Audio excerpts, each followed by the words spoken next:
তোমার চরণে আমি যাচ্ছি, তুমি আসছো না। আমি কি অপরাধ করেছি? ও তুমি চাও আমি মরে যাই, তুমি আমায় ভালোবাসো না? মা আমি যদি মরি গো মা,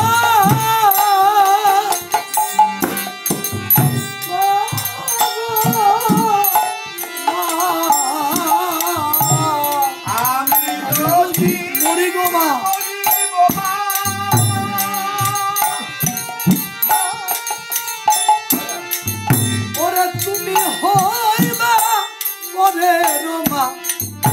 মাগো মা আমি যদি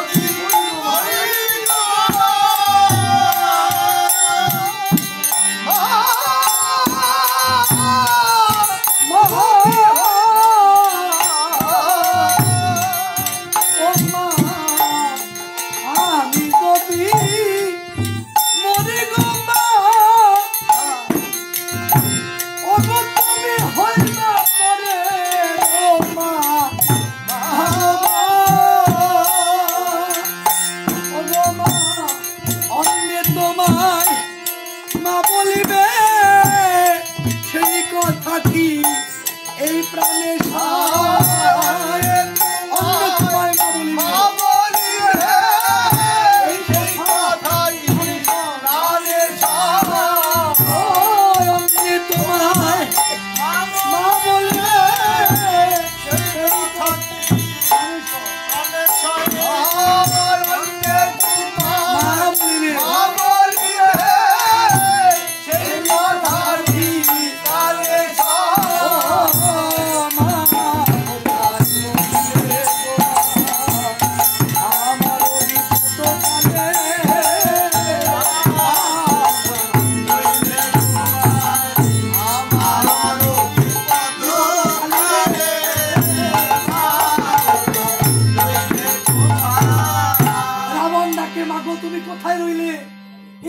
সন্তান যদি বিপদে পড়ে যায় মা কি দূরে থাকতে পারে? হ্যাঁ তুমি কেমন মা? সন্তান আমি তোমার সন্তান, তাই তুমি দূরে রইলে আমি নয় অপরাধই করেছি। সন্তান অপরাধ করেছে, মা বাবা কি আর ওই সন্তান অভিশাপ করতে পারে? দেখবেন যদি কোনো ছোট্ট সন্তান থাকে কিংবা খারাপ থাকে, ছেলেটা একটু দুষ্ট থাকে, হ্যাঁ ওই মা বাবা ওই দুষ্ট ছেলেটার থেকে বেশি নজর থাকে, হ্যাঁ বেশি ভালোবাসে, তারে বেশি চুরি করে চুপ করে হলে টাকা পয়সা দেয় বাবা নেই, আর ওই ছেলেটা চুপ করে হলো মা বাবার কাছ থেকে গোপনে গোপনে কিছু সুবিধা নেয়। তাই বলে ও মা আমি না হয় তোমার খারাপ সন্তান, শোনো মা মাগো একটা কথা বলি তোমায়, ও সন্তান হয় ঘরে ঘরে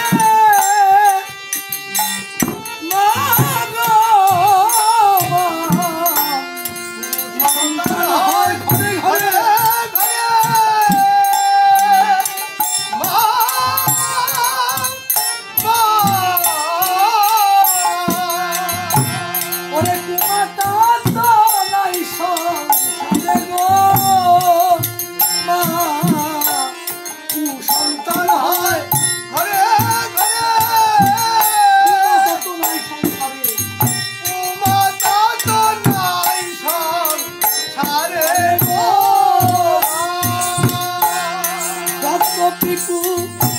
সন্তান মরে তবুও মায়ের কাঁদতে হয়। রক্তপিটু সন্তান মরে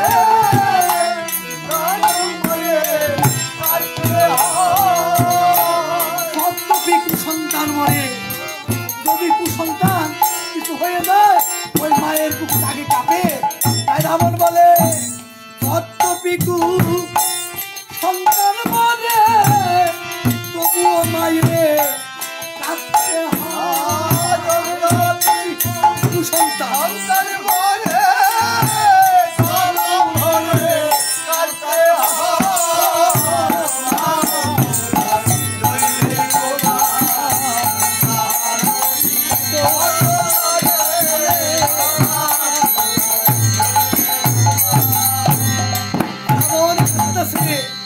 বাবা বলে রাবণ কাঁদিতে লাগিল,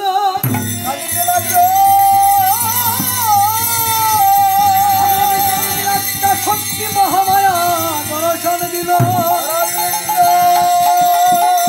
ভক্তের ডাকে মা থাকতে পারলো না, মা আদ্য শক্তি মহামায়া এসে দাঁড়াইলো রাবণের শিহরে।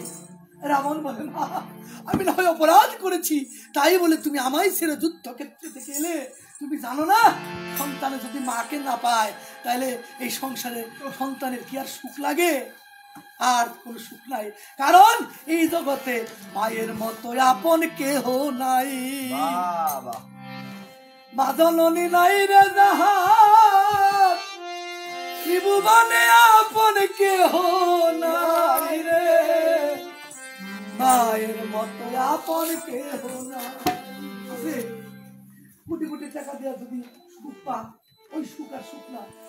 মায়ের আঁচল তলে একবার থাকা যায় কোন সন্তান, মায়ের কাছে থাকলে যে সুখটা পাওয়া যায় ওই সুখটা আর কোথাও পাওয়া যায়? পাওয়া যায় না, পাওয়া যায় না বাবা। এই সংসারে একমাত্র যদি আপন থাকে কেউ তাহলে মা। এই মায়ের মতো আর আপন কেউ নাই। মারে আপনি যত বকেন যাই করেন তবু মা দেখেন মা সন্তানের জন্য সুখটুকুই খুঁজে, নিজের সমস্ত দুঃখটা নিয়ে নেয় কিন্তু সন্তানের দুঃখটুকু নিয়ে মায়ের সুখ থাকে সন্তানদের দিয়ে দেয় বাবা। হ্যাঁ, যেহেতু আমরা বিয়া শাদী না করি ততদিন পর্যন্ত মা বাবার ভালোবাসা নিয়েই থাকি। একটু বিয়া শাদী করলে বউ যদি একটু দুষ্ট প্রকৃতির হয়, আছে না?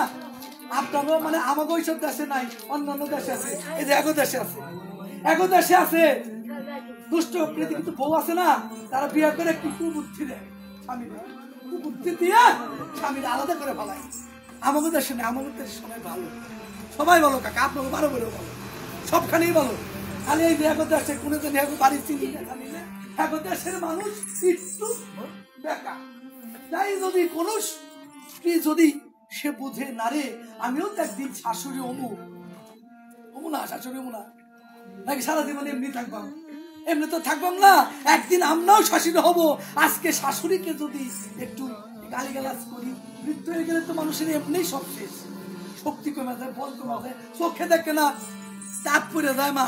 হ্যাঁ, কত কষ্ট। আজকে আমি ধামড়ে গেছিলাম, আসার সময় দেখি গাড়ির মধ্যে একটা বৃদ্ধ উঠছে, শ্বশুর একবার বৃদ্ধ, হাতে লাঠি, আর একটা তার বৌমা উঠছে।